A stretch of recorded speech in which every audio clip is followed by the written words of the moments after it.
I think it's okay not to know. We spend our entire lives trying to figure out who we really are, and then we change. And then we figure it out, and then we change again. And I think that's the most constant, right? I'm constantly changing, constantly evolving, and I'm hoping that everyone's still curious about me as I keep doing that. I've had so many times whenever I'm doing interviews, people always ask me that, oh, you're doing a movie with, a female co-actor. Did you guys get along? Were there catfights? But when it comes to boys, they say, oh my gosh, that looks like a bromance and everyone got on so well. So I feel like over time, because women had the lack of opportunity, we were pitted against each other because there were only like 5 opportunities, like 5 places a woman could be hired. And so we were elbowing each other out to get to that one spot. So the crux of the problem is the lack of opportunity for females. And the more opportunity we create for each other, the more sisterhood will grow. We're 50% of the world's population. That's right. We need to be represented in every field like that.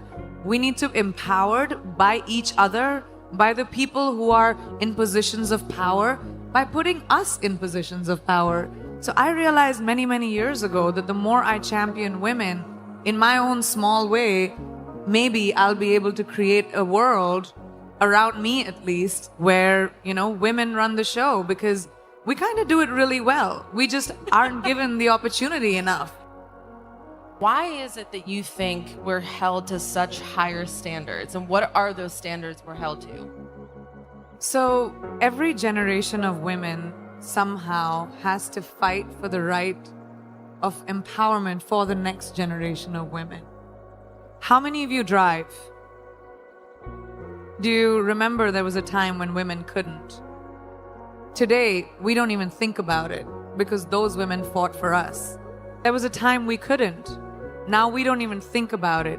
So we, as women, everyone in this room and everyone in this world has a responsibility to our future daughter, to our future granddaughter, to change the world in a way where they don't have to think about lack of opportunity. They don't have to think about diversity. Diversity shouldn't even be a conversation. It should be normal. When we look around this room, there's not one kind of person. I don't even see one kind of person in one row. And that's our normal.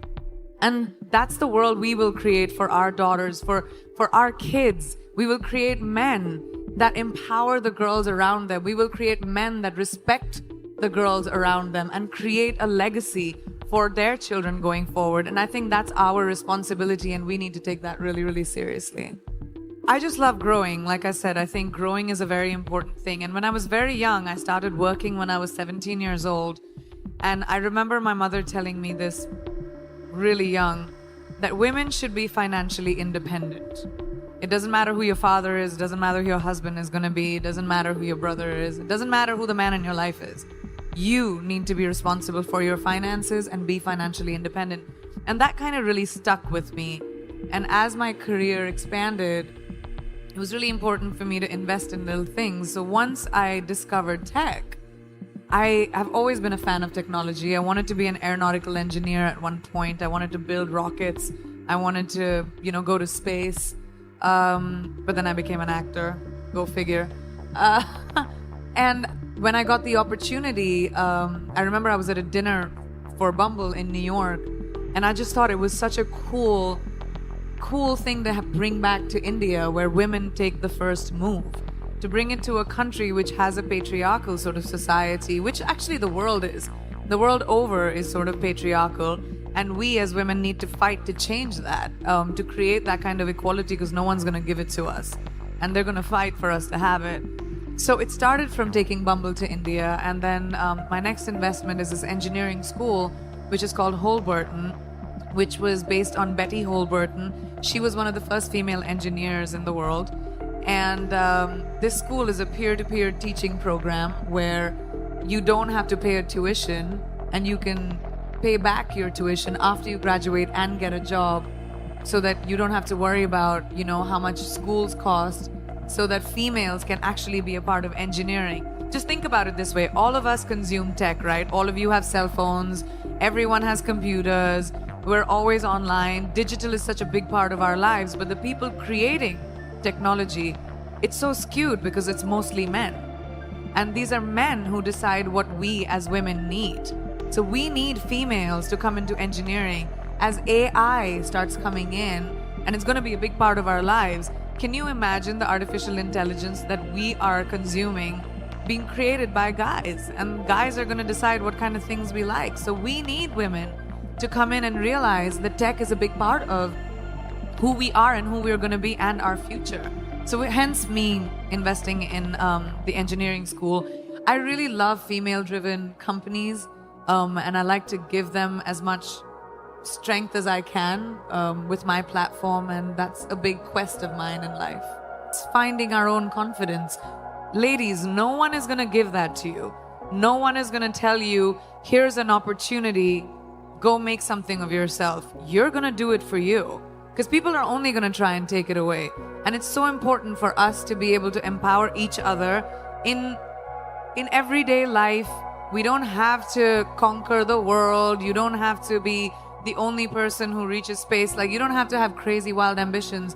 You just have to find your power and to say that, oh, I can do this too. I don't have to create like this crazy opportunity for me to thrive. You can thrive in anything you choose. Just have to find that confidence within yourself.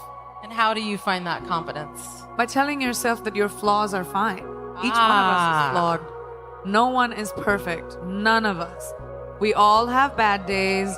We're all gonna feel like shit sometimes. You're all gonna have bad days, and that's fine. We have this crazy standard, especially with the internet, where everything has to be perfect all the time, and we have to look perfect, we have to behave perfect, we have to say the right things. Everyone screws up, and that's all right. Laugh through it, don't take yourself too seriously, and make sure that you don't live for someone else's validation.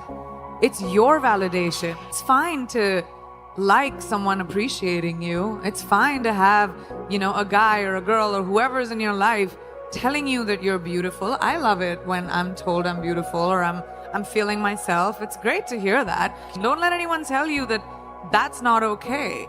That's fine too, but that's not what your validation should be. That's a bonus. Your validation should be this spring in your step when you walk out of the door because you feel good. And even if you don't, that's fine too.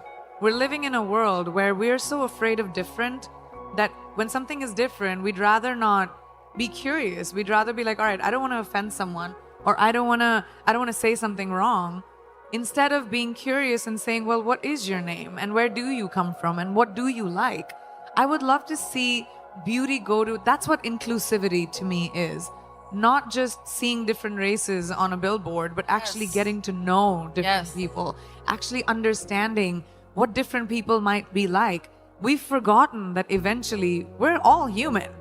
It's this one little planet that we have, which in this big universe is really tiny. So we should stop giving ourselves so much importance and saying, oh, well, you're better than me or I'm better than you. We all are basically humanity. And let's go back to that and bring compassion and kindness into beauty and not be so hard on ourselves or other people.